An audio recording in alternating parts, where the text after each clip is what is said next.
When you do a problem like this is how you can do it. First, you need to know these two triangles.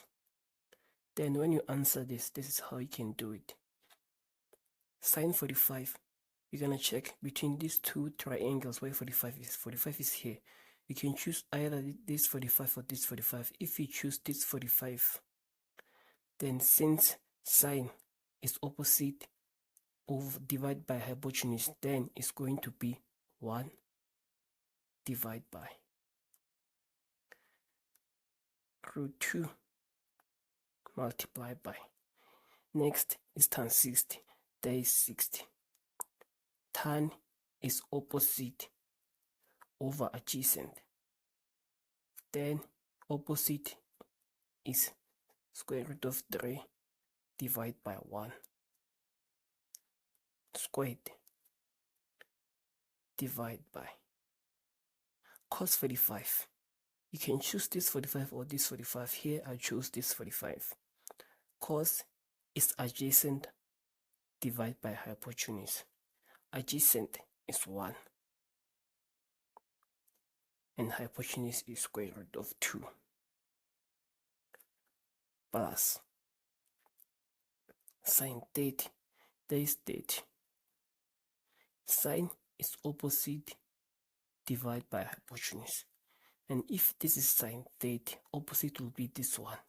Then it's going to be 1 over 2.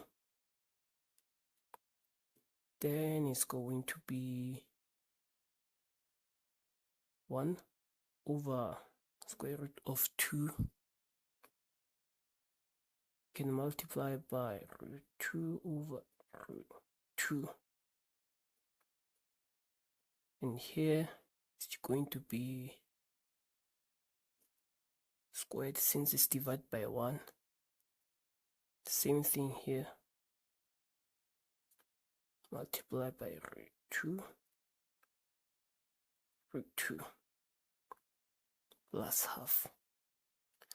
Then it's going to be root 2 over 2 multiplied by 3 over root 2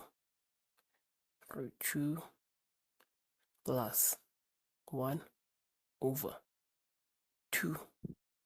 Therefore, the final answer is going to be 7 divided by 2, which is the same thing as 3 1 over 2.